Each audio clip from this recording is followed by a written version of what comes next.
Pour libérer la croissance du digital, il y a grosso modo 2 grands sujets à résoudre. Le premier, c'est comment j'offre une expérience d'achat qui est vraiment différenciante par rapport à l'expérience magasin. Donc c'est ce qu'on appelle le first mile. Et le deuxième sujet qui est comment je livre de manière efficace et au meilleur prix la commande que le client aura générée, qui est ce qu'on appelle le last mile. Donc nous, on avait une conviction de départ qui est qu'il y avait un énorme enjeu sur le first mile, sur l'expérience d'achat qui n'avait pas été réinventée et révolutionnée. Et cette intuition, elle était confirmée par le marché.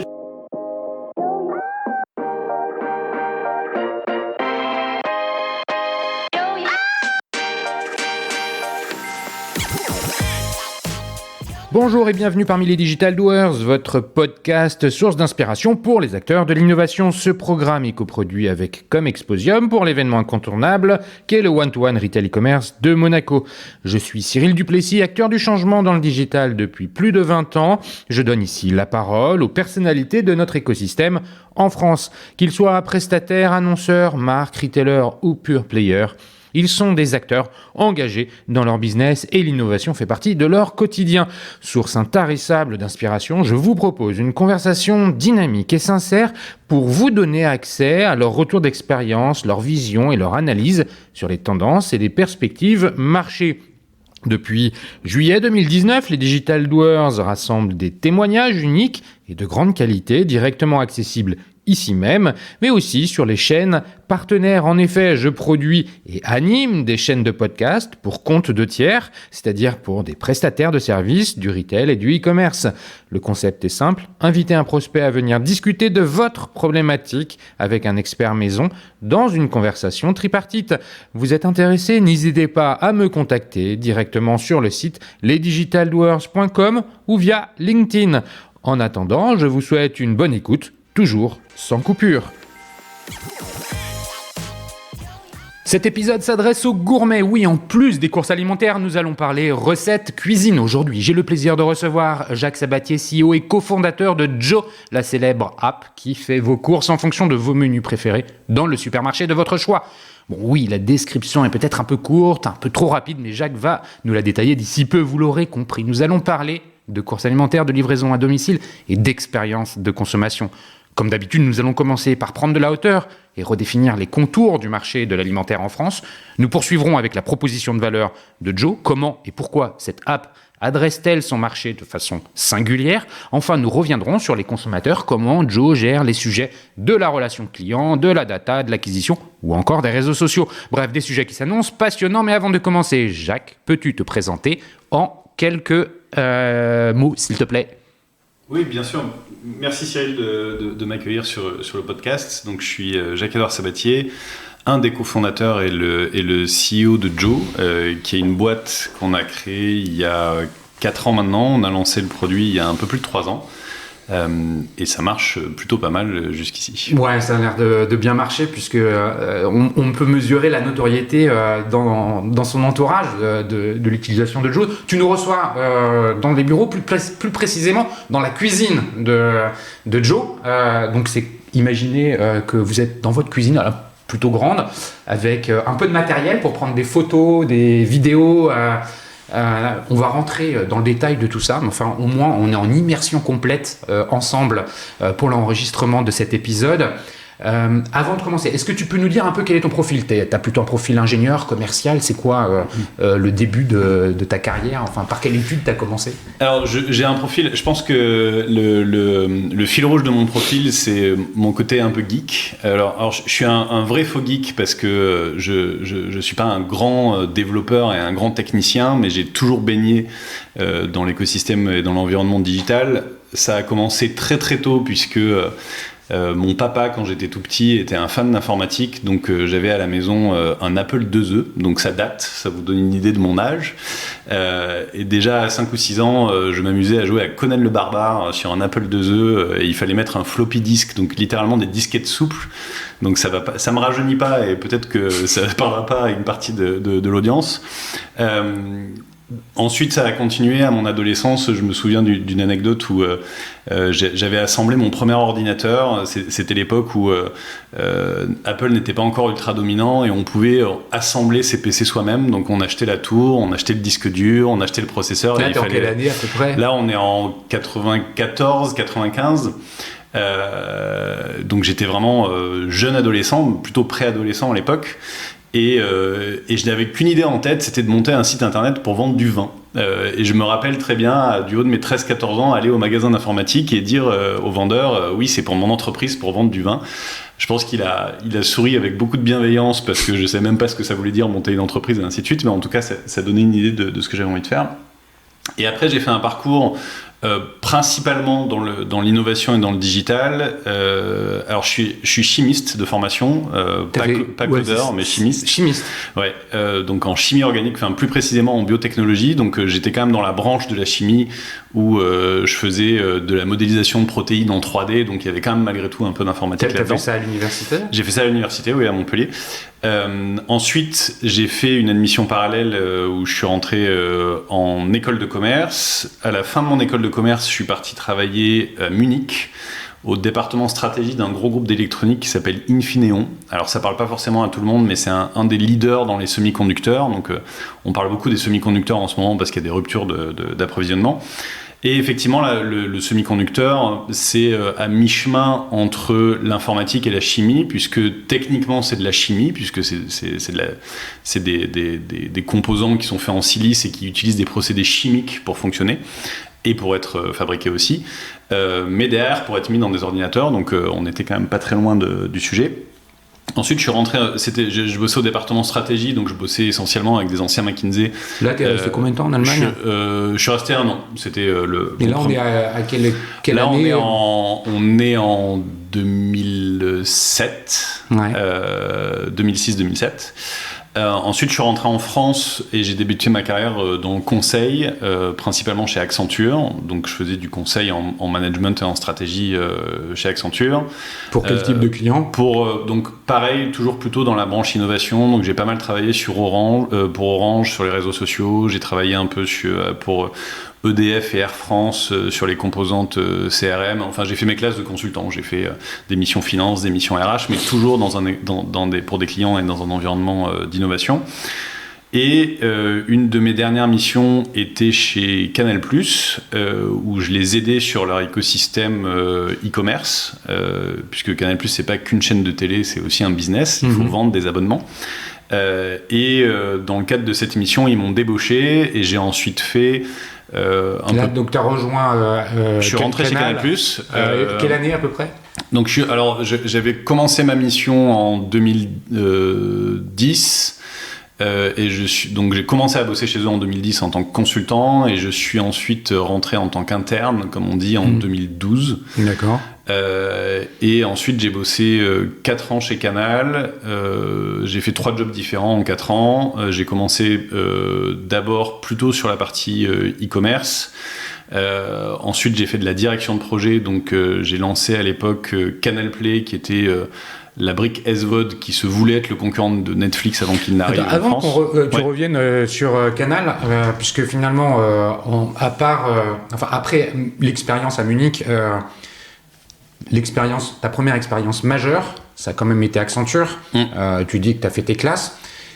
Je suis intéressé de savoir ce que tu as retenu de ce que tu as appris de cette expérience. 3-4 ans, c'est ça, ouais. Quelque chose comme ça. Avec quoi t'es reparti d'Accenture ? Alors, je pense que le principal enseignement du conseil, c'est 2 choses en fait. Un, c'est la capacité de travail, parce que on est quand même le fait de travailler en mode mission et en mode projet. C'est finalement assez proche de l'entrepreneuriat en termes de rythme, de milestones qu'on s'impose et ainsi de suite. Donc, par opposition au train-train quotidien d'un grand groupe, c'est quand même un mode projet qui est assez intense où on fait des horaires à rallonge. Alors, je mesure pas du tout la qualité du travail par le nombre d'heures passées, mais en tout cas, c'est quand même important de savoir jusqu'où on peut aller trop loin en termes de force de frappe, on va dire. Et le deuxième élément central, c'est clairement la méthodo. C'est-à-dire que malgré tout, avoir des frameworks, savoir formaliser un problème, savoir le décomposer pour ensuite mieux le résoudre. C'est une gymnastique intellectuelle qui est maintenant un réflexe et qui continue d'être très utile dans ma vie d'entrepreneur aujourd'hui. Alors, à l'inverse, pour regarder les côtés négatifs, je suis aussi content d'avoir un impact concret, parce que c'est vrai que quand on est consultant, on a l'impression qu'on pond du slide toute la journée. Et souvent, on fait des recommandations, mais on n'est pas toujours là pour voir leur mise en place, et encore moins pour voir leurs résultats, ce qui est quand même un truc un peu bizarre, et parfois un peu schizophrénique et souvent très frustrant. Donc il y a aussi pas mal de bullshit dans le conseil, donc je suis très conscient de cette partie-là. Mais il y a quand même malgré tout voilà, il y a en fait une triple richesse, j'oublie un dernier élément, qui est la variété des missions. C'est-à-dire que c'est une richesse dingue d'avoir pu bosser chez Air France, chez EDF, chez Orange, sur des sujets très variés. Et ça c'est quand même... ça a 1000 fois plus de valeur qu'un MBA ou que 10 ans d'études, puisqu'on est dans le concret, on voit des problématiques concrètes de boîte sur des sujets très très variés. Donc les 3 points clés, c'est la multiplicité des sujets auxquels on est exposé, qui est une immense richesse en termes de formation. 2, la méthodo qui donne quand même des réflexes sur la formalisation, la décomposition, la résolution des problèmes. Et 3, effectivement, ça permet d'organiser cette capacité de travail, savoir quand est-ce qu'on en fait trop, quand est-ce qu'on en fait pas assez, et aussi savoir le prioriser, parce que quand on est dans la seringue d'une mission et qu'il y a des livrables, il faut apprendre quelque chose qui est essentiel pour un entrepreneur, qui est où est-ce que je mets du temps et où est-ce que j'en mets pas, quoi. Bon, alors ça, merci pour cette précision, parce que c'est vrai que c'est souvent important de comprendre ce qu'on a appris, en fait, et là tu l'as très bien synthétisé.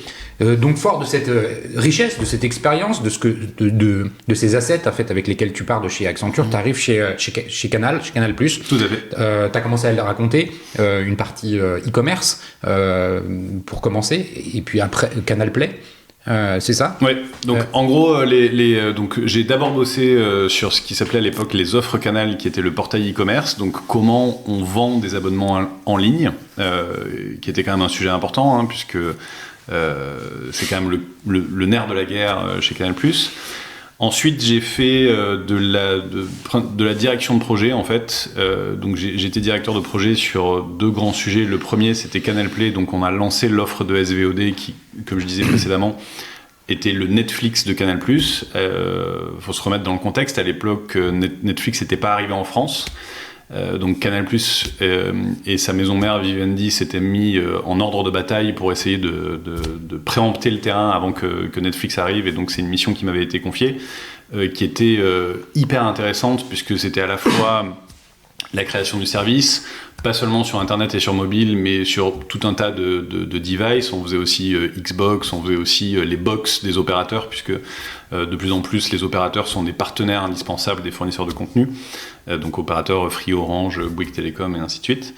Et il y avait aussi un enjeu de contenu et de catalogue, parce qu'il fallait clearer les droits, comme on dit dans le jargon, c'est-à-dire acheter les droits spécifiquement pour la SVOD, sur des films, sur des séries, essayer de construire le bon catalogue. Et voilà, et constituer l'offre dans un environnement où une des clés d'entrée, c'est l'hyperchoix, puisque la promesse de la SVOD, c'est une espèce de vidéoclub illimité. Donc, pardon, SVOD, c'est le nom technique pour les offres d'abonnement illimité à du contenu. Donc, c'est la subscription video on demand, c'est-à-dire qu'on paye un abonnement, c'est littéralement Netflix, c'est-à-dire que je paye un frais fixe par mois et j'ai accès à autant de vidéos que je veux. Et donc, c'était le cas pour Canal Play. Et donc, on est dans une offre d'hyperchoix qui a été extrêmement intéressante pour Joe et pour le supermarché, qui est aussi dans une logique d'hyperchoix, j'y reviendrai. Donc j'ai appris plein de choses sur cette dimension-là. Ouais, justement, t'as appris quoi globalement? C'était resté combien de temps chez Canal en tout, l'expérience complète en tout, un peu plus de 6 ans. Ouais, donc c'est une grosse expérience. Oui, je pense que c'est un bon cycle, effectivement. Et alors, donc, juste avant de parler des apprentissages, et j'ai reproduit le même schéma, c'est-à-dire de la direction de projet sur, cette fois-ci, MyCanal. Donc à l'époque, Canal+ avait une galaxie de sites qui s'étaient créés. Il y avait un site pour le live, un site pour le replay, le à la demande. Il y avait des chaînes qui avaient leur site, et donc il y a eu un projet, comme il y en a souvent, d'agrégation de tous ces éléments dans un même portail portail qui est devenu MyCanal. Et donc la première version de MyCanal, ça a été fait avec notre équipe chez Canal+. Et à l'issue de ces 2 projets, j'ai eu encore un nouveau job où j'ai fini en fait par diriger tout le digital de Canal+. Donc là, aussi bien sur la dimension nouveaux contenus, donc on faisait de la production de youtubeurs, de nouveaux formats dédiés au web, que sur la dimension servicielle, donc comment on construit les sites, que sur la dimension business, sur tous les partenariats marques, le brand content et ainsi de suite, que sur la dimension acquisition, réseaux sociaux et ainsi de suite. Donc on avait dans ma business unit un panel assez large et un éventail assez large de compétences et d'expertise. Et je suis ensuite parti de Canal pour aller chez Joe. Et ça, cette transition Canal-Joe, c'est quelle année ? C'est 2016. 2016. Enfin, je suis parti de chez Canal en 2016 et on a créé Joe en 2017. Mais bon, enfin, c'est la période de transition. Tu as vécu une expérience très différente de celle d'Accenture, puisque pour le coup, tu étais de l'autre côté de la barrière, en fait, côté opérationnel, en étant chez Canal. Tu l'évoquais justement dans les à côté du conseil, c'est que tu conseilles et tu vois pas l'application concrète, la mise en œuvre des conseils que tu portes. Là, tu as été plus les mains dans le cambouis. Ça vient compléter finalement ce que tu as pu faire avant chez Accenture. Tu en ressors avec quoi ? Alors, enfin, surtout si on le compare au conseil, il y a des choses fondamentales que j'ai pu apprendre. Alors la toute première, c'est le management, parce que quand on est consultant, on est souvent à la cave en train de bosser un peu tout seul ou avec une équipe d'autres consultants mais qui tournent à chaque mission, et certes on a des managers mais qui eux-mêmes tournent, donc il n'y a pas vraiment cette notion de management. Là, quand on fait de la gestion de projet, il faut apprendre à gérer ses propres équipes, mais aussi des équipes qui travaillent avec nous et qui ne sont pas directement sous notre responsabilité. Donc il faut, ça suppose d'apprendre beaucoup de choses sur comment on gère des équipes, les nôtres, celles d'à côté, comment on les fait travailler ensemble, comment on résout les problèmes, comment on les motive, comment on est positif, comment on amène de l'énergie dans cette équation. Donc clairement, mon passage chez Canal+, ça a été un apprentissage dingue sur la partie managériale, y compris jusqu'à la dernière expérience où j'avais quand même une business unit d'une 40-50 personnes. Donc ça a quand même été quelque chose d'extrêmement riche sur cette partie-là. J'ai aussi beaucoup appris, encore une fois, sur comment on déploie concrètement un projet. Donc pas s'arrêter à la recommandation de ce qu'il faut faire, mais se confronter à la réalité de comment on le fait et de comment on le met en œuvre, de comment ça se passe les premiers jours, est-ce que ça décolle. Enfin, je me rappelle comme si c'était hier du lancement de MyCanal et du lancement de Canal Play, où tous les jours on regardait combien il y avait de nouveaux abonnés, combien il y avait de nouveaux téléchargements et ainsi de suite. Donc c'est vraiment des périodes qui sont hyper excitantes et hyper enthousiasmantes.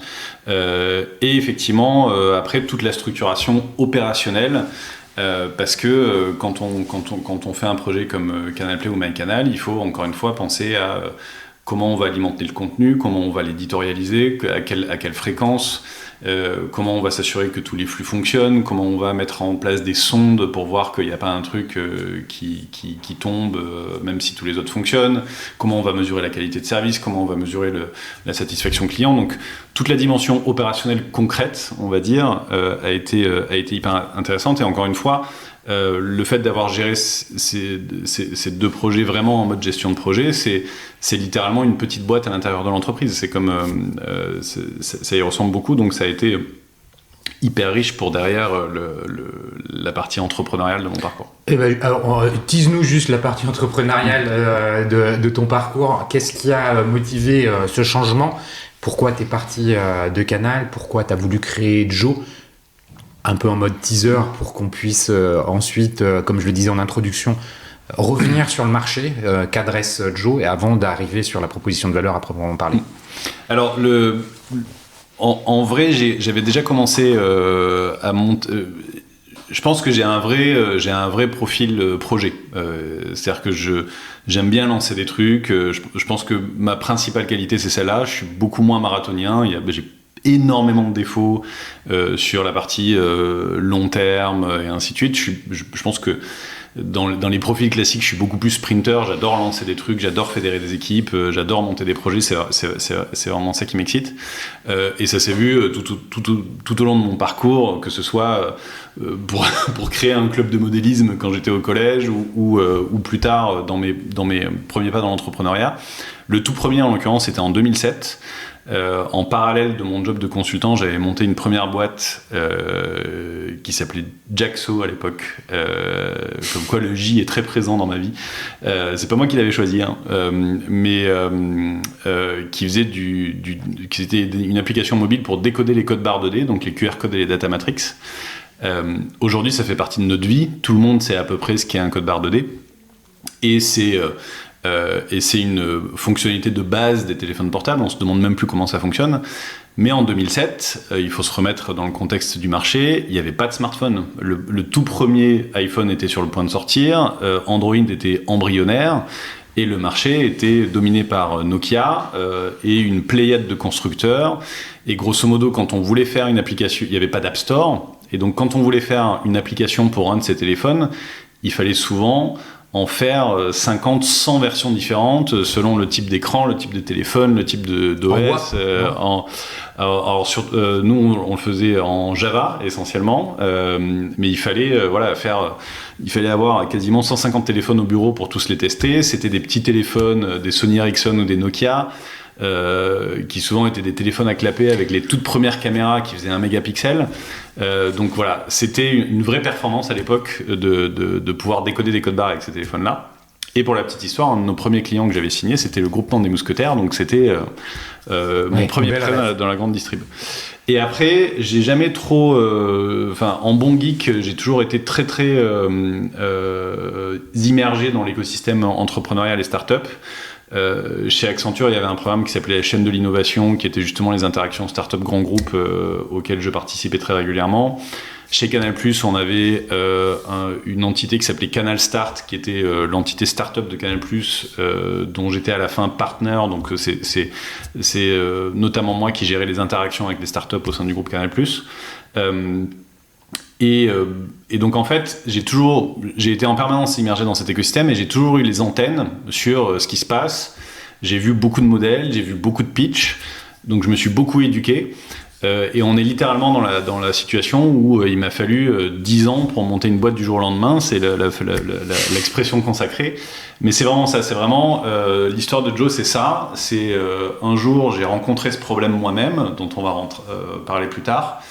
Et tous les voyants dans ma tête se sont mis au vert. C'est-à-dire que le marché était évident, le besoin était évident, le marché était immense, en pleine croissance. Et donc en fait, ce qui m'a permis de comprendre cette opportunité et le potentiel de cette opportunité, c'est effectivement les 10 ans que j'avais passé avant à traîner mes guêtres dans l'écosystème startup français. Donc tu es parti de chez Canal avec l'idée sous-jacente que tu allais monter cette boîte et devenir entrepreneur. Bien sûr. En 2 mots, je pense que tu l'as. Comment tu définis Joe aujourd'hui ? C'est quoi Joe ? Alors Joe, c'est votre assistant personnel pour gérer la maison au quotidien. J'y reviendrai. Ça ne se limite pas. On a commencé effectivement sur la partie food. Donc le premier pas, c'était de résoudre la question des repas. Mais en fait, si on prend un peu de hauteur, quand on est chef de famille, on est en fait la personne la plus importante de la maison. Et un de nos enjeux au quotidien, c'est de faire tourner la maison. C'est de s'assurer qu'il y a à manger dans le frigo, c'est de trouver des idées pour les repas du soir, mais c'est aussi s'assurer qu'il nous reste de la lessive, du papier toilette, du shampoing. Et tout ce process-là, c'est comment je fais tourner la maison. Et aujourd'hui, on a une vision un peu triste des supermarchés, et un peu lointaine, mais la réalité, c'est que les supermarchés, c'est nos meilleurs partenaires et nos meilleurs fournisseurs pour faire tourner la maison. Et donc, ce qu'on veut faire, nous, de Joe, c'est littéralement votre assistant personnel pour vous aider à faire tourner la maison. Bon, on va revenir là-dessus. On va y revenir. C'est une belle promesse, en tout cas.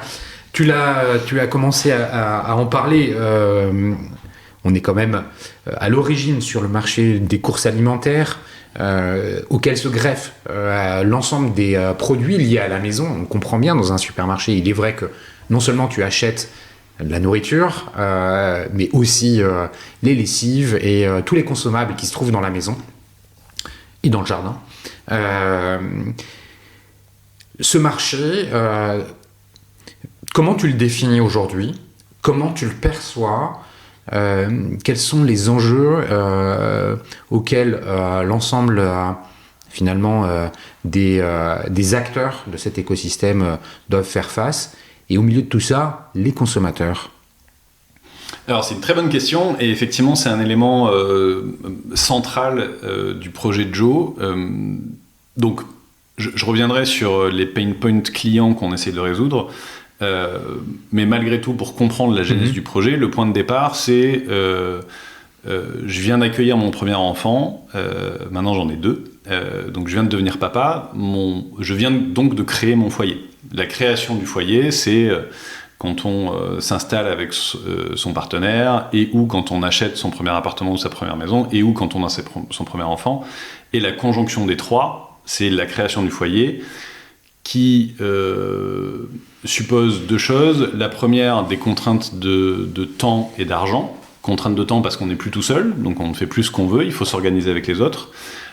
Et contrainte d'argent parce que les enfants ça coûte cher, le crédit de la maison ça coûte cher, donc il faut être un peu plus malin sur son budget, et ça s'applique évidemment aux courses du quotidien. Et la deuxième chose, particulièrement si on a des enfants, c'est que c'est le moment où notre conscience alimentaire est à son maximum, parce que autant nous on accepte de temps en temps de manger n'importe quoi, a fortiori quand on est jeune et que ça n'a pas d'impact sur notre santé, quand on avance un petit peu dans l'âge, si on mange mal, ça se voit très très vite. Et quand on a des enfants, il est hors de question de leur mettre des perturbateurs endocriniens ou édulcorants ou tout autre élément suspect dans leur assiette et on devient un petit peu un fou de l'étiquette. Donc, pourquoi je dis ça? Parce que c'est littéralement le problème que j'ai rencontré moi. Le supermarché est re-rentré dans ma vie comme il re-rentre dans la vie de beaucoup de familles à ce moment-là. En général, on va au supermarché avec ses parents quand on est petit, puis ensuite le supermarché disparaît de notre vie et il re-rentre dans notre vie quand on crée son foyer. Et donc me voilà en train d'essayer de remplir mon frigo dans mon nouveau foyer. Et j'ai essayé toutes les applications et les sites web existants des supermarchés. Et j'ai trouvé que c'était extrêmement laborieux, sachant qu'on était à l'époque déjà en 2017, donc on ne parle pas non plus de 2002. Hein. Et je trouvais qu'il y avait un problème dans le process, parce que quel que soit le supermarché que j'essayais, quelle que soit l'application que j'essayais, qu'elle soit nouvelle, bleue, rouge, bien faite ou pas, il y avait un problème, c'est que ça prenait beaucoup trop de temps et que c'était beaucoup trop compliqué. Donc ça, c'est en fait un point de départ. Il y a un constat qui consiste à dire « Je ne suis pas satisfait de l'expérience qui m'est proposée sur les différentes apps pour faire mes courses. » Exactement. Et c'est ce qui va lancer Joe. On va revenir sur ce lancement. Mais est-ce que tu peux nous dire aujourd'hui comment tu définis ce marché-là? Il y a un environnement concurrentiel face auquel tu es confronté tous les jours. Au milieu de ça, il y a des consommateurs, il y a des tendances. La crise sanitaire a modifié les comportements d'achat. Je te l'apprends pas, c'est un constat. Il y a des acteurs nouveaux qui arrivent sur ce marché-là, entre le mieux consommé, c'est quelque chose que tu viens d'évoquer. On entend aujourd'hui par exemple que le bio marche moins bien, la croissance du bio n'est plus ce qu'elle a été, donc ça interroge. Bon bref, définis-nous un petit peu tout cet environnement-là. Et puis alors je rajoute un truc qui me vient comme ça en même temps que je te parle, l'ensemble des programmes TV de cuisine. Est-ce que quelque part ça aussi illustre une tendance dans laquelle vous vous inscrivez? Enfin, toi, il y a plein de choses, mais parle-nous de ce marché. Alors, exactement. Alors pour le coup, le programme de cuisine, j'en parlerai peut-être un petit peu plus tard sur le produit lui-même, mais donc je fais ce constat que je trouve que les applications existantes ne sont pas satisfaisantes. Du coup, je m'intéresse au marché. Et là, je creuse et je me dis, c'est quand même très bizarre qu'on n'investisse pas plus en digital sur ce process qui est quand même un des process d'achat les plus importants de tous les foyers français. Donc je commence à creuser un petit peu et à regarder ce qui se passe. Et là, le premier constat assez surprenant, c'est que pré-Covid, le chiffre moyen e-commerce, le chiffre d'affaires moyen en e-commerce des supermarchés se situait selon les enseignes entre 0,5% et 3,5% de leur chiffre d'affaires total. En incluant le drive. En incluant le drive, ce qui était ridiculement bas. À l'époque, on était déjà dans le retail sur des moyennes qui allaient entre 15 et 20% de chiffre d'affaires en e-commerce. Donc il y a manifestement un problème quelque part qui ne se limite pas à l'expérience d'achat, qui est on a certainement un des plus gros segments du commerce français, puisque la somme de la grande consommation en France, ça représente pas loin de 7% du PIB. Certaines études placent la somme cumulée des épiceries et des supermarchés entre 150 et 200 milliards par an. Oui, c'est les chiffres que j'ai. Ouais. Donc c'est un business qui est colossal. C'est un process qui touche quasiment tous les Français de faire ses courses au supermarché. Et donc la première question, c'est pourquoi c'est si peu digitalisé ? Donc on commence à creuser un petit peu. Alors effectivement, depuis, le Covid a été un énorme accélérateur et ça a été multiplié par 2 ou 3, mais on est encore souvent en dessous des 10%, qui reste un chiffre relativement faible, a fortiori à l'issue d'un énorme boost. Donc la première question, c'était pourquoi entre 2017 et 2022 aujourd'hui, on est en train de vivre la naissance du supermarché digital, ni plus ni moins, alors que toutes les autres industries ont déjà fait leur mutation digitale. Alors que c'était aussi un des premiers services e-commerce, la livraison à domicile. Souviens-toi des Oura et Shop qui étaient à l'époque. Et c'est ça qui est encore plus surprenant, c'est que ça, c'est le paysage français. Mais si on regarde dans d'autres pays, les chiffres sont encore plus bas. En 2017, il y a encore 8 ans, Walmart n'avait aucune activité e-commerce en propre, n'avait pas un seul drive. Aujourd'hui, tous les Walmart ont un drive. Donc ça, on pourra parler le drive est du Made in France. Exactement. C'est une invention, une évolution du commerce française qui... Exactement. Et donc, en fait, si on fait une mini-histoire en 2 minutes de la grande distribution, donc la France a été un des pionniers sur le format supermarché. On l'a pas forcément en tête, mais on a été un des tout premiers pays au monde à adopter ce format. Et la France a été pionnière aussi sur le digital. Donc début des années 2000, avec deux chemins, la livraison à domicile et le drive. Donc le drive, Leclerc et Chronodrive au début, la livraison à domicile, effectivement, des précurseurs comme Oura ou Monoprix. Et là où dans d'autres pays, typiquement si je compare rapidement avec les États-Unis, ça a été attaqué tout de suite par des startups qui se sont toutes plantées parce qu'elles n'ont pas trouvé le rationnel économique.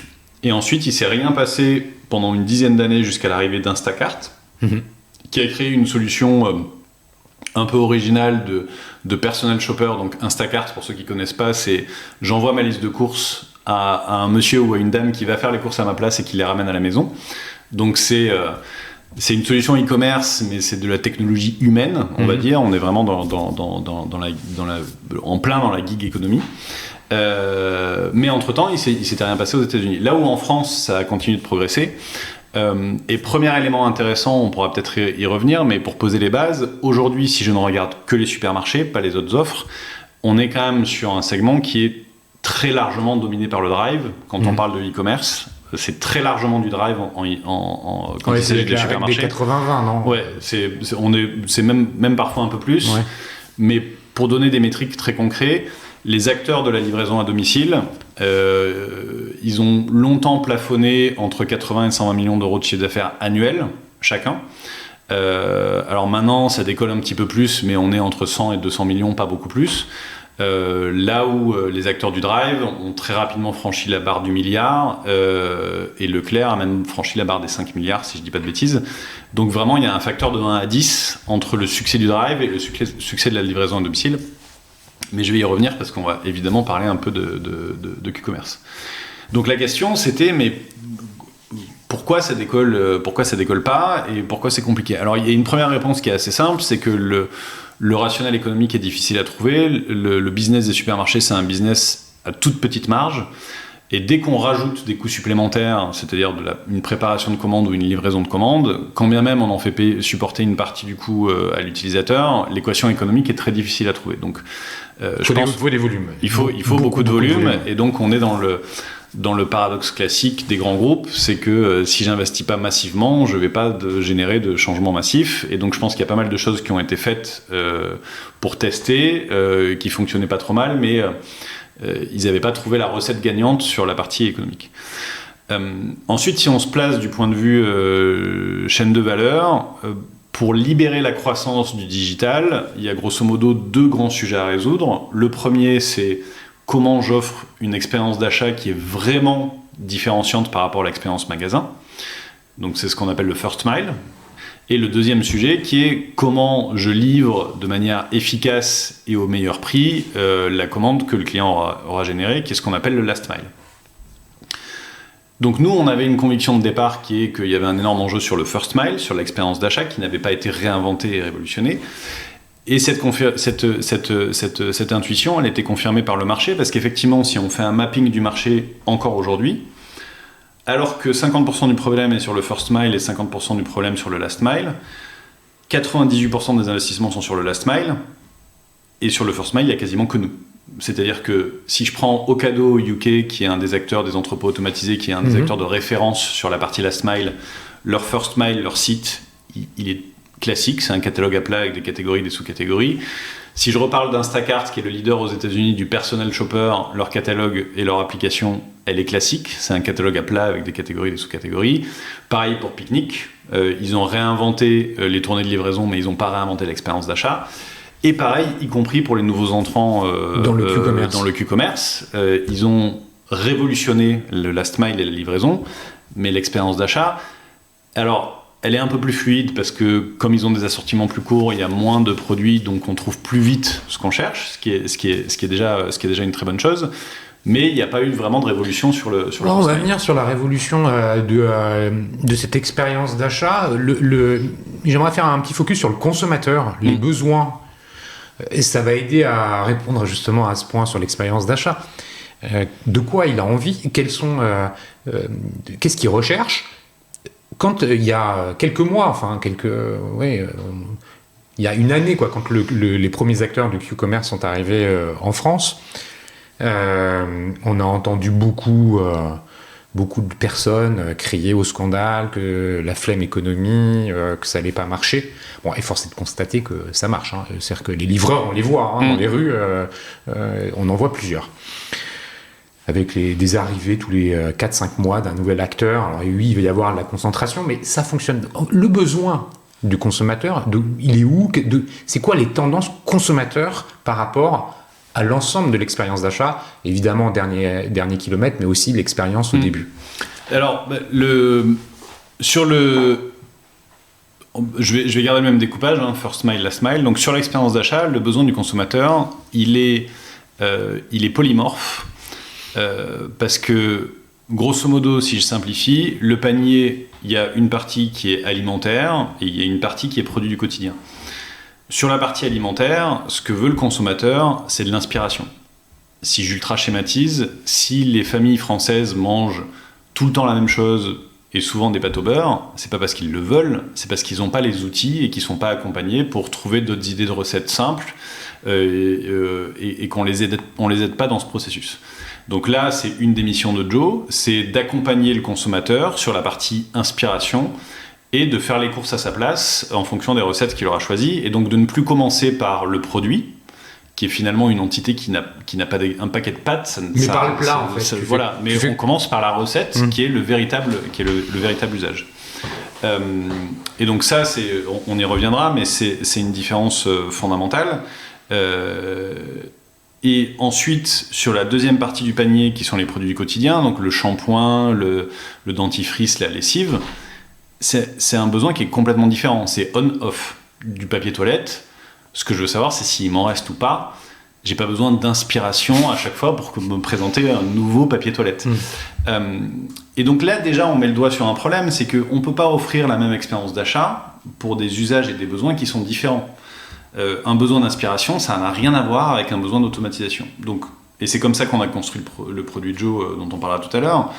On apporte de l'inspiration sur la partie food, et on apporte de l'automatisation sur la partie des produits du quotidien pour qu'on n'ait même plus besoin de réfléchir à s'il nous reste du liquide vaisselle ou du c'est presque une bonne transition, j'ai envie qu'on y aille, mais globalement, est-ce que tu peux nous parler des différences de comportement d'achat que tu peux observer entre les grandes villes, les métropoles et les zones plus rurales? Est-ce que ça s'observe? Est-ce que c'est quoi la réalité là-dessus? Alors, c'est pour juste enlever le côté très parisien des innovations dans la livraison ultra rapide, parce que la réalité, elle est. Alors, si je suis ravi de désacraliser le côté parisien, parce que c'est effectivement un des problèmes qu'on rencontre nous, parce que nous, on ne s'adresse pas uniquement aux Parisiens, on s'adresse beaucoup plus à tous les Français. Et c'est vraiment quelque chose qui est assez spécifique chez nous. Donc, pour le prendre sous l'angle du marché, nous, ce qui nous a surpris, c'est que quand on a regardé les innovations, il y a eu une énorme vague food tech sur les 10 dernières années. Quand on regarde à qui s'adressent ces innovations food tech, elles s'adressent dans la quasi-totalité des cas aux 10% des urbains les plus riches qui peuvent se payer un hamburger tiède à 25 € déposé devant leur porte. Non mais je suis volontairement provocateur, mais c'est vrai. Ouais. Et à l'inverse, quand on regarde la réalité du marché, 80% des familles françaises mangent chez elles essentiellement des choses qu'elles ont achetées au supermarché. Et qu'est-ce qu'il y a eu comme service autour de la food des supermarchés sur les 10 dernières années? Aucun. Il n'y a pas une start-up qui s'est attaquée aux 80% de familles françaises qui avaient besoin d'aide pour mieux manger, avec comme base de sourcing le supermarché. Et les supermarchés ont fait des milliards d'innovations, encore une fois, sur le last mile, le drive piéton, le click and collect, et ainsi de suite. Mais finalement, très peu, beaucoup d'innovations aussi sur les produits, donc des nouvelles gammes de produits. Ils ont pris en compte les retours de Yuka et ainsi de suite. Donc il y a plein de trucs qui vont dans le bon sens, mais sur la partie servicielle, il n'y a eu aucune création de service pour les 80% de familles françaises qui font leurs courses alimentaires au supermarché. Alors que par ailleurs, à Paris, on a vu des startups dans tous les sens. Et aujourd'hui encore, j'ai régulièrement des discussions avec des journalistes, des investisseurs et ainsi de suite, qui ont un prisme très parisien. C'est-à-dire qu'évidemment, loin des yeux, loin du cœur, quand on est à Paris et qu'on voit toute la journée des livreurs, Gorillaz, Frischti, Carrefour, Ocado, Monoprix et ainsi de suite, on se dit que c'est ça le marché. Mais c'est pas vrai, c'est pas ça le marché. Le marché, c'est 80% des familles françaises se nourrissent au supermarché. Et donc nous, c'est ce marché-là qu'on a voulu adresser. Et pour répondre à la question de la segmentation, pour faire très très simple, c'est un marché qui est ultra mainstream, donc c'est pas forcément la peine de le décomposer puisque ça s'adresse vraiment à tout le monde, du jeune actif qui habite tout seul jusqu'à la famille nombreuse plus âgée qui habite en province. Mais il y a deux grands segments malgré tout qui se dessinent. Il y a un premier segment qui est la famille qui va plutôt habiter en province ou en zone périurbaine, qui va essentiellement faire ses courses pour toute la semaine, donc un gros caddie en drive, ça c'est le premier segment, qui correspond en magasin physique au format supermarché-hypermarché. Et il y a un deuxième segment qui correspond à un deuxième mode de consommation qui est ce qu'on appelle la proximité. Donc la proximité, c'est les petits supermarchés, donc les Franprix, les Carrefour City, les Monoprix, qui correspond plutôt à des familles urbaines qui vont faire un plus petit panier pour les 3 ou 4 jours qui suivent et qui ont souvent des revenus un peu plus élevés. Et donc les deux grands sujets, c'est est-ce que je fais mes courses pour quelques repas ou est-ce que je fais mes courses pour toute la semaine? Est-ce que je le fais en format proximité ou est-ce que je le fais en format supermarché? Est-ce que j'ai beaucoup d'argent ou est-ce que j'ai un budget réduit? Mais c'est grosso modo les deux grands axes. Et évidemment, entre les deux, il y a tous les sous-segments qu'on peut imaginer. Alors, merci pour ces éléments très clairs et qui vont me permettre de... Tu vas me dire si je me trompe. Je vais essayer de raconter finalement comment j'ai perçu l'offre de service de Joe et puis tu corriges si c'est faux. L'idée, c'est d'arriver sur l'app, de s'enregistrer, d'enregistrer la chaîne de magasins où on a l'habitude de faire ses courses. Donc, par exemple, moi, j'ai l'habitude de faire mes courses chez Carrefour. Je vais rentrer mon numéro Carrefour, de client de ma carte Carrefour. Et en fonction de la zone géographique où je me trouve, on va allouer le Carrefour le plus proche de chez moi. Ce qui veut dire que c'est Carrefour qui va me livrer in fine mes courses. Tout à fait. Une fois que ça c'est paramétré, je vais rentrer des habitudes alimentaires, des menus, le nombre de personnes qu'il y a dans mon foyer et des habitudes alimentaires. On va me proposer en fonction de ça, des listes de recettes, de menus. Et puis, je vais les sélectionner, je vais pouvoir ajouter ou retirer des recettes, ajouter ou retirer des convives. Si on se dit, par exemple, dans la semaine, je vais avoir un dîner où je reçois des amis, il faut que je rajoute 4 personnes, donc je peux les rajouter. Et à la fin, quand on valide, ça fait la liste des courses de produits qui sont disponibles chez Carrefour. On paye et Carrefour nous livre les produits avec lesquels on va pouvoir composer les menus qui nous ont été suggérés. Est-ce que c'est à peu près ça ? C'est exactement ça. Donc l'idée de Joe, en fait, c'était d'inverser la tendance et de refaire les courses dans le bon ordre. Inverser la tendance parce qu'aujourd'hui, on met toute son énergie dans faire les courses et finalement très peu d'énergie dans le bien manger.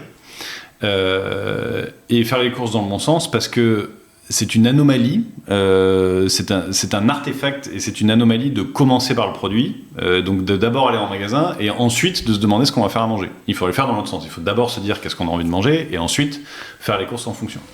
Donc nous, notre thèse de départ, c'était de dire ça, on fait aujourd'hui les courses à l'envers, on va le samedi en magasin, souvent on vit ça comme une corvée, on fait ses courses un petit peu à l'inspiration du moment, dit autrement en freestyle ou à la va-vite.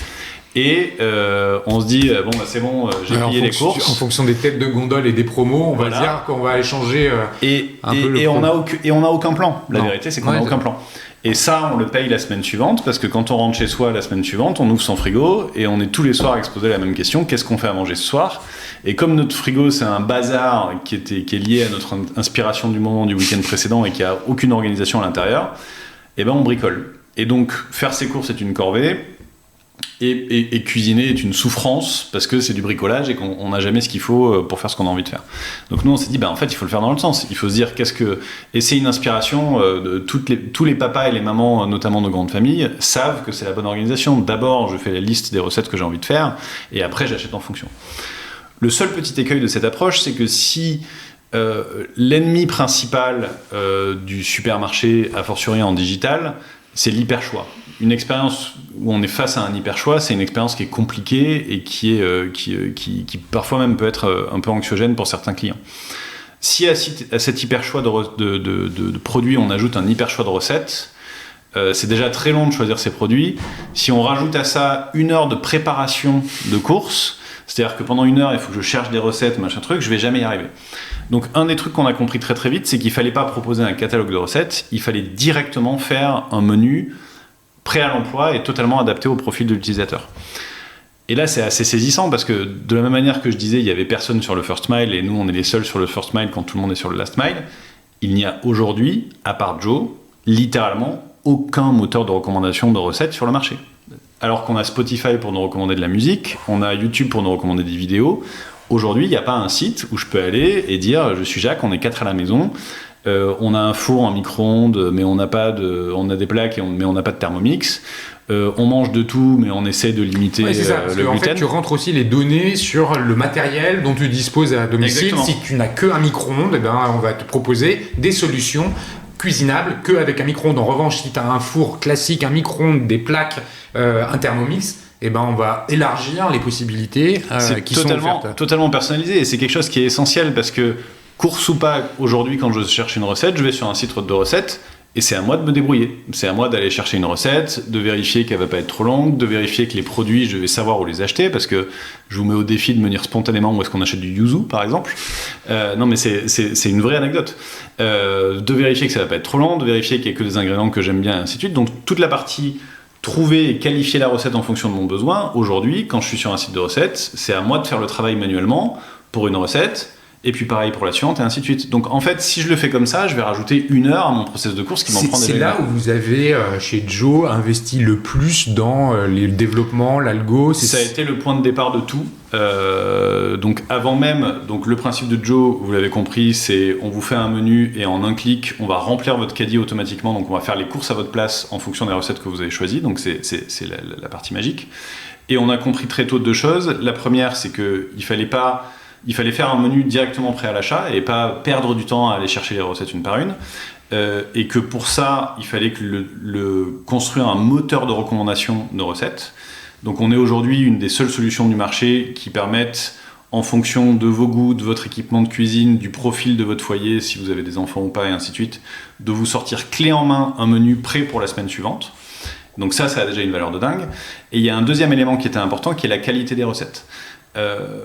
On n'en a pas toujours conscience, parce qu'on s'est dit, on s'est fait de la même réflexion qu'on s'est dit, mais pourquoi il n'y a pas encore de moteur de recommandation de recettes ? On s'est dit, mais pourquoi, alors que c'est un besoin fondamental de la pyramide de Maslow, que c'est un sujet, la food, qui a une résonance dingue avec le succès des émissions de cuisine dont on parlait et ainsi de suite, pourquoi il n'y a pas déjà des services comme ça ? Et ce qu'on a identifié assez rapidement, c'est que il y a une orthogonalité entre faire des recettes pour un site de recettes et faire des recettes pour le quotidien. Alors, pour le dire très simplement, il y a une vraie différence entre faire la cuisine et faire à manger.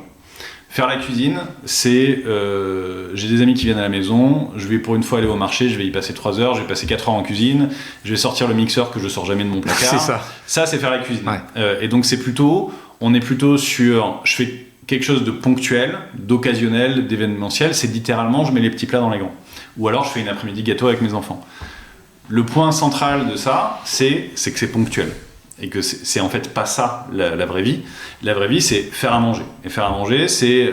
c'est très trivial comme terme, mais c'est vraiment celui qui convient. Mais c'est exactement ça. C'est ça. Et alors effectivement, c'est pas hyper sexy de prime abord, mais c'est bien la réalité du quotidien. L'équation que nous, on essaie de résoudre, c'est j'ai bossé 10 heures, je rentre à la maison, et là, j'ai les enfants qui attendent, qui ont faim, donc ils sont peut-être en train de crier déjà autour de la table, et je suis face à une équation impossible, qu'il faut que je fasse un truc simple, rapide, bon, équilibré, et pas cher. Et ça, pas que le lundi soir, mais aussi le mardi soir, aussi le mercredi soir. Et donc vous avez investi ça, en fait. Votre solution aujourd'hui, et les développements qui ont été derrière, permettent ça. Il y a quand même, dans l'équation, une autre donnée qui est à prendre en compte, qui est celle des distributeurs.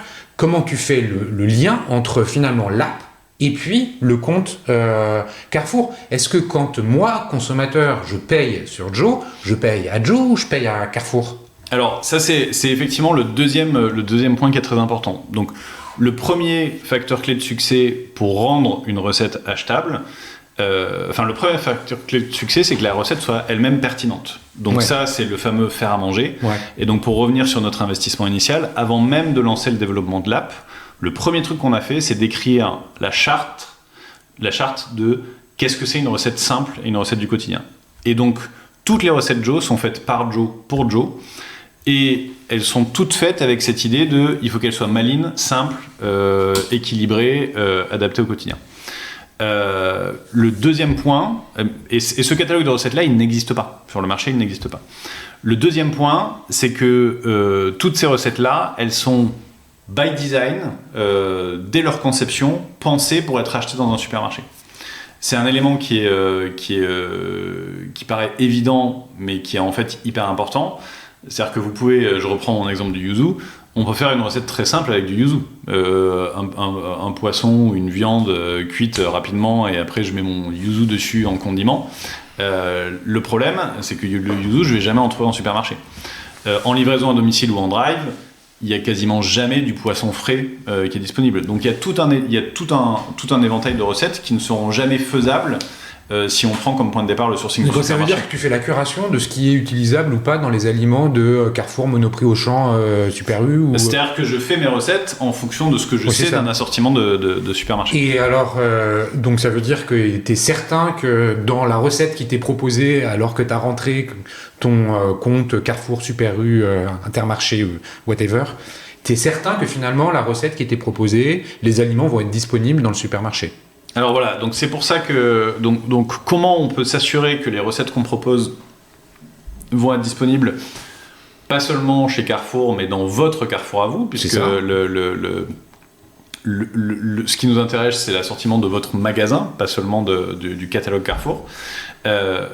C'est effectivement indispensable pour rendre les recettes achetables et s'assurer que les ingrédients sont disponibles. Et donc pour faire ça, on fait un truc qui est magique, c'est qu'on vous permet sur Joe de vous connecter directement avec votre compte Carrefour, et donc à partir de ce moment-là, on connaît votre magasin et on va vous recommander des recettes en fonction de votre magasin. Ça nécessite une connexion avec le système du magasin. Est-ce qu'il y a des accords qui ont dû être passés avec les distributeurs pour pouvoir proposer ça ? Exactement. C'est donc là le principe de fonctionnement de Joe, c'est que en fait, on est un assistant personnel pour remplir votre caddie dans votre magasin préféré. Donc en fait, c'est comme si il faut imaginer, si on compare au magasin physique, c'est comme si vous alliez dans un supermarché Intermarché, pour citer nos autres partenaires, mais qu'au moment où vous allez faire vos courses, vous avez à côté de vous un assistant personnel qui s'appelle Joe, et qui vous dit est-ce que ça te dirait pas de faire telle ou telle recette ? Vous lui dites oui, et lui il va faire le tour du magasin à fond la caisse pour remplir votre caddie,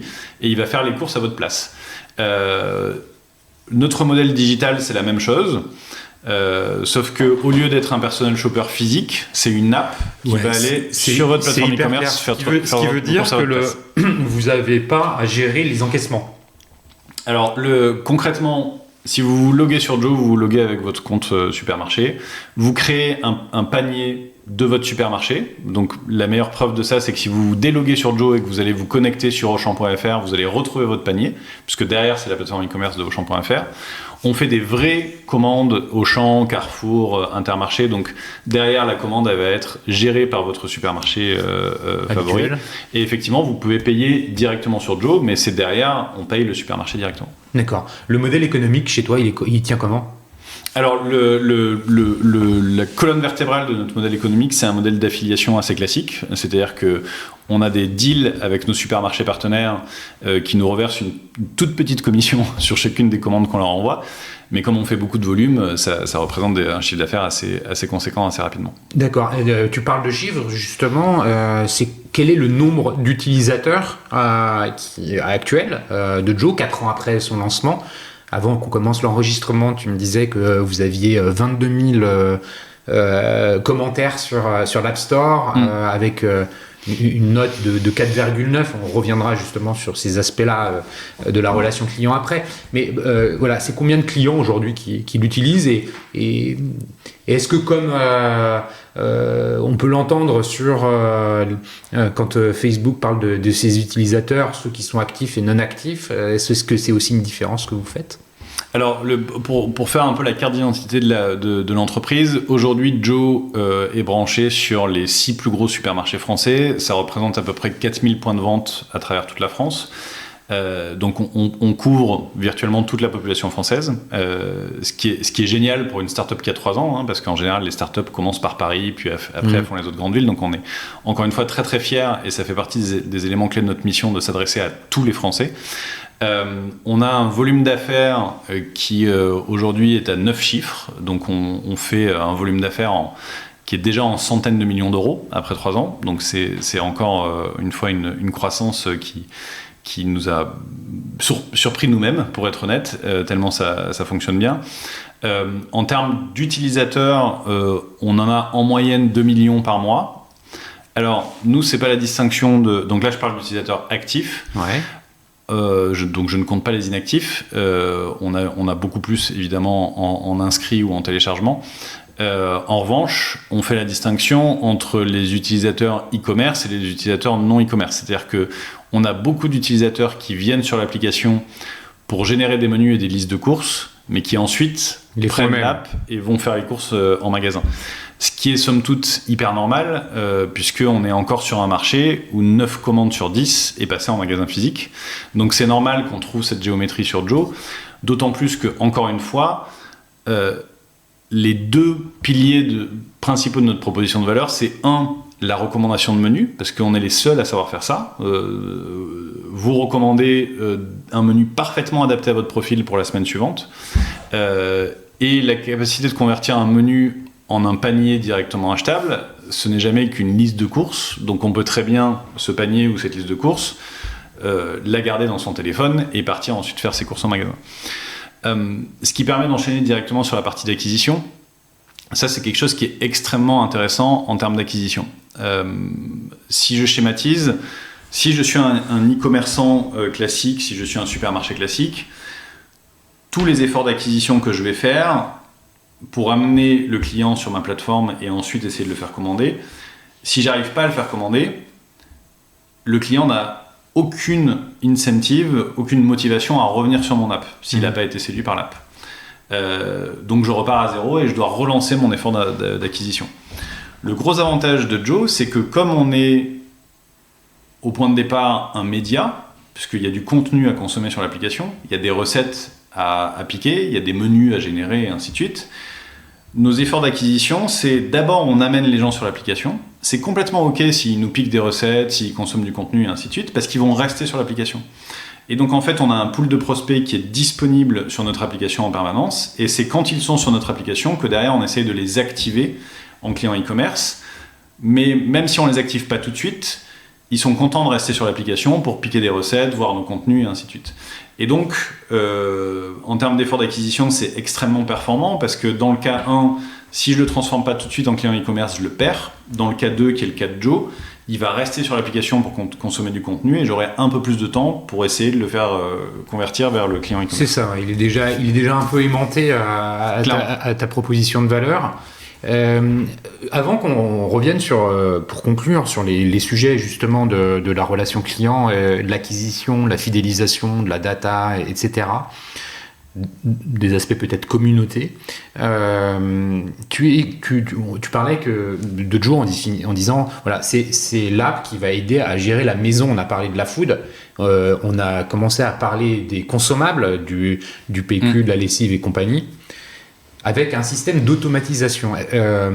Tu nous l'as teasé quelque part, mais tu ne l'as pas expliqué. Est-ce que tu peux Alors compléter? pour faire la séquence d'achat de Joe, c'est assez simple. Donc on se log, on décrit son foyer, ses habitudes, ses équipements, et ainsi de suite. Là, on va vous recommander un menu totalement adapté à votre profil avec des recettes simples et adaptées au quotidien. Vous pouvez, si ce menu vous plaît, vous pouvez l'acheter directement. S'il ne vous plaît pas, vous pouvez changer. C'est 100% recommandé, mais 100% flexible. Vous pouvez changer les recettes, changer le nombre de couverts. Vous avez totale latitude sur la configuration de ce menu. Vous cliquez sur suivant, donc c'est là que la magie opère, on va remplir automatiquement votre panier avec tous les produits nécessaires qui eux aussi vont être profilés en fonction de vos habitudes. Donc si vous achetez une recette de pâtes et qu'on sait que votre marque favorite c'est Barilla, on va vous mettre des Barilla par défaut dans votre panier. Pour autant, si on s'est trompé, vous pourrez cliquer sur le produit et là encore, flexibilité totale, vous pourrez aller chercher n'importe quel autre spaghetti dans le magasin. À ce stade, vous avez fait toute la partie alimentaire qui est la partie la plus compliquée, qui est de trouver des idées de repas et d'organiser et d'acheter en fonction. Et ensuite, vous rentrez dans la deuxième partie de l'expérience, qui sont effectivement les consommables, les produits du quotidien, on appelle ça comme on veut, le dentifrice, le papier toilette, le shampoing. Et là, c'est ce que je disais, c'est un process qui est complètement différent. Ce que vous voulez, c'est avoir tout de suite sous les yeux vos produits préférés. Donc dans cette partie-là, vous avez évidemment accès à tous les rayons classiques du magasin pour compléter votre panier, vous avez accès au moteur de recherche si vous voulez chercher un produit en particulier, mais ce qu'on fait nous, c'est qu'on fait une liste, on fait automatiquement une liste de vos produits préférés, qui sont soit des produits que vous avez explicitement indiqués comme étant vos favoris, soit des produits qu'on voit que vous achetez fréquemment. Et donc en fait, vous avez vos produits favoris et achetés fréquemment, vous n'avez plus besoin d'aller les chercher, on fait automatiquement la liste pour vous. Et tu coches ou il n'y a plus qu'à cocher les produits dont on a besoin. Et donc ça, c'est effectivement la deuxième partie de l'accélération de l'expérience. Comme toute start-up, on a dû commencer par un sujet. Donc le premier truc qu'on a craqué, c'est la food, qui était le sujet le plus important parce que la première raison pour laquelle on va au supermarché, c'est bien pour s'acheter à manger. Et maintenant qu'on a clairement craqué ce sujet-là, puisque ça fonctionne extraordinairement bien, on s'attaque à la deuxième partie du panier, qui est comment j'automatise mes sujets du quotidien. Et c'est marrant parce que si on fait un petit retour sur le marché, il y a la partie food, il y a la partie produits du quotidien, et il y a plein de startups qui ont essayé d'attaquer des morceaux de ce panier e-commerce, mais sans jamais couvrir la totalité. C'est-à-dire que sur la partie food, ça a été attaqué notamment par les meal kits, donc les HelloFresh, Blue Apron, Kitok, sauf qu'un kit de recettes, ça résout quelques repas par semaine, pas tous les repas, et il faut de toute façon aller au supermarché pour tout le reste. Accessoirement, c'est souvent beaucoup plus cher que le supermarché, et c'est pas du tout recommandé et pas du tout flexible. Là où Joe, ça peut résoudre virtuellement tous les repas. On peut faire toutes ses courses directement sur l'app, donc on n'a pas besoin on peut aussi faire ses courses au supermarché. C'est 100% recommandé, 100% flexible. J'ai le choix dans les recettes, j'ai le choix dans le nombre de recettes, j'ai le choix dans les produits, ainsi de suite. Et surtout, c'est au prix du supermarché, donc c'est game changer. Et sur la deuxième partie du panier, qui sont les produits du quotidien, donc le shampoing, les croquettes, la lessive, Là, pareil, il y a eu sur les 10 dernières années des milliers d'initiatives. Amazon Dash Button pour recommander de la lessive automatiquement, Barker.com pour avoir les croquettes pour chiens automatiquement, Diapers.com pour avoir les couches automatiquement. Mais nous, quand on a regardé ça, on s'est dit, mais pourquoi fractionner ces trucs quand en fait tout est déjà disponible dans un supermarché? On peut pas imaginer un futur où j'ai un livreur qui arrive pour les couches, puis un autre pour les serviettes hygiéniques, puis un autre pour l'eau minérale, puis un autre pour les lames de rasoir. Ça n'a aucun sens. Et donc la valeur centrale du supermarché, c'est tout sous le même toit. Et donc sur la partie produits du quotidien, ce qu'on essaie, c'est d'automatiser les achats de repeat, comme on les appelle, qui ont des fréquences différentes, qui correspondent à des patterns et à des modèles d'achat différents. Sauf que les supermarchés, ils ont toute cette data, ils ont toute cette connaissance, il n'y a plus qu'à la mettre en œuvre. Ok, merci pour ces éléments-là. Justement, revenons sur le consommateur. Comment vous les gérez, vos utilisateurs? Tu as commencé à donner des éléments de réponse en disant qu'il y a d'un côté les acheteurs, de l'autre les utilisateurs de l'app, et j'ai envie de les appeler les squatteurs, mais c'est de bonne guerre, de la même façon que la Fnac laisse les enfants lire les BD dans les rayons. C'est un peu ça, peut-être. C'est clairement l'idée. Voilà, l'idée.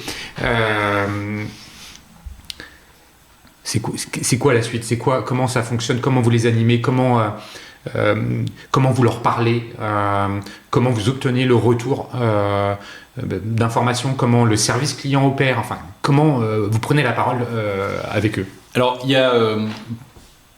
pour commencer peut-être par la stratégie globale, nous on a construit Joe sur la base de 2 convictions fortes. La première, c'est on est en train, sur la dimension e-commerce, de passer de catalogue à plat, où il y a finalement assez peu de personnalisation et de recommandations, à des expériences qui sont totalement recommandées. Donc, notre sujet numéro 1, c'est la personnalisation et la recommandation. Tout le monde en parle, mais la vérité, c'est que sur Amazon, elle n'est pas hyper visible. Enfin, sur beaucoup de sites e-commerce, la recommandation et la personnalisation, à part du retargeting où on va me remettre l'appareil photo que j'avais vu il y a 2 semaines et ainsi de suite, il n'y a pas vraiment de personnalisation et d'expérience 100% recommandée. Si on prend un portail de supermarché classique, tout le monde va avoir la même arborescence, tout le monde va avoir la même liste de produits. Il y a peut-être quelques mises en avant qui vont être adaptées à mon historique d'achat, mais avec un point de vue produit, pas avec un point de vue usage. Ouais. Est-ce que c'est vraiment game changer pour moi qu'on me pousse ma brique de lait favorite sur la homepage? Je ne suis pas complètement sûr. Donc on est malgré tout encore sur des expériences d'achat qui sont des catalogues à plat avec des milliers d'entrées, de catégories, de sous-catégories, des filtres, des tris, et ainsi de suite. Si on regarde Joe, le menu, il est 100% recommandé. Première page, le menu il est 100% recommandé. Deuxième page, le caddie, il est 100% recommandé. Troisième page, je complète mon caddie avec ma liste d'achats fréquents, 100% recommandé.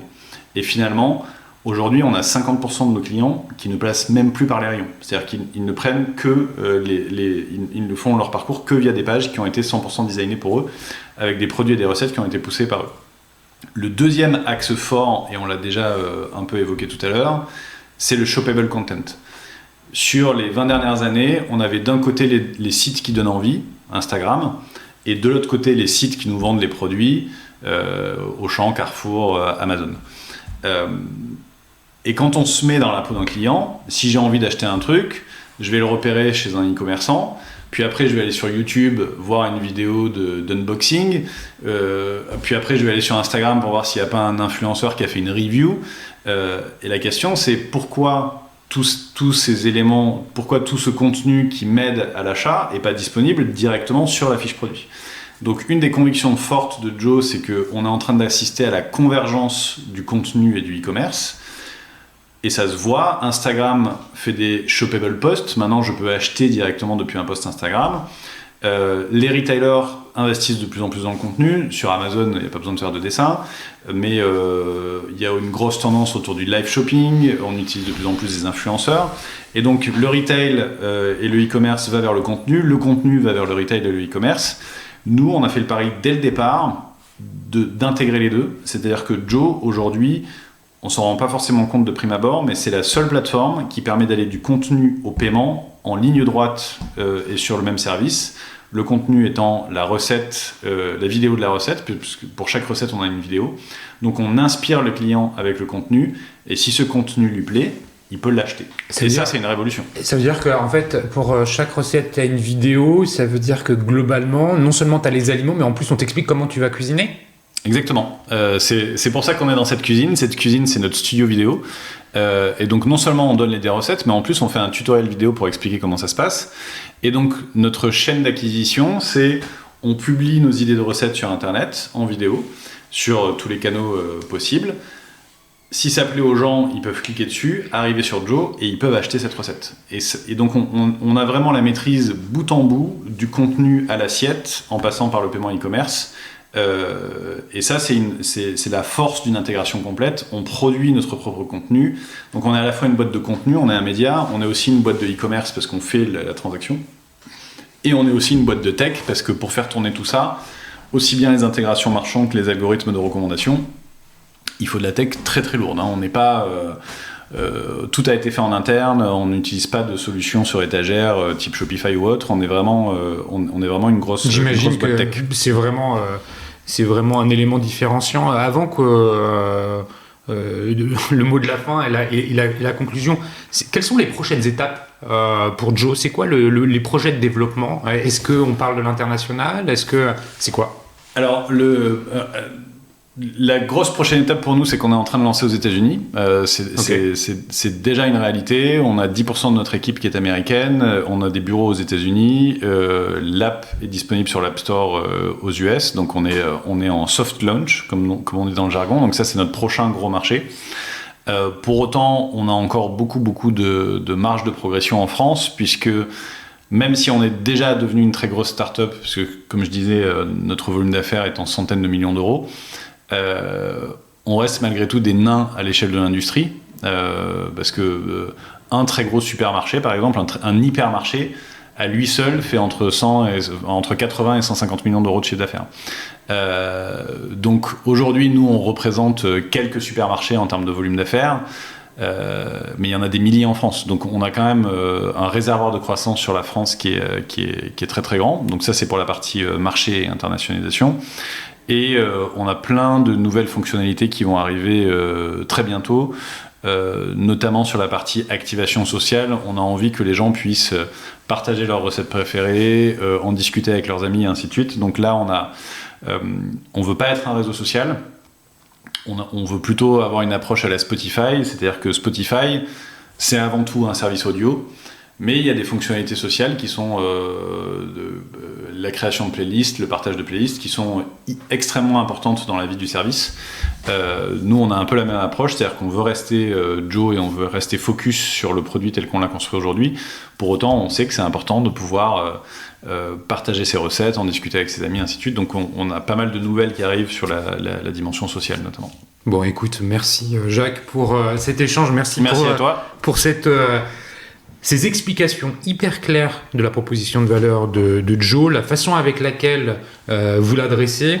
Merci à Comexposium, l'organisateur de l'événement One-to-One Retail e-commerce de Monaco, pour son soutien à cet épisode. Merci à vous tous qui écoutez les Digital Doers. Vous êtes de plus en plus nombreux et je vous en remercie pour votre fidélité. Jacques, encore une fois, merci et puis à bientôt. Merci à toi. À très bientôt.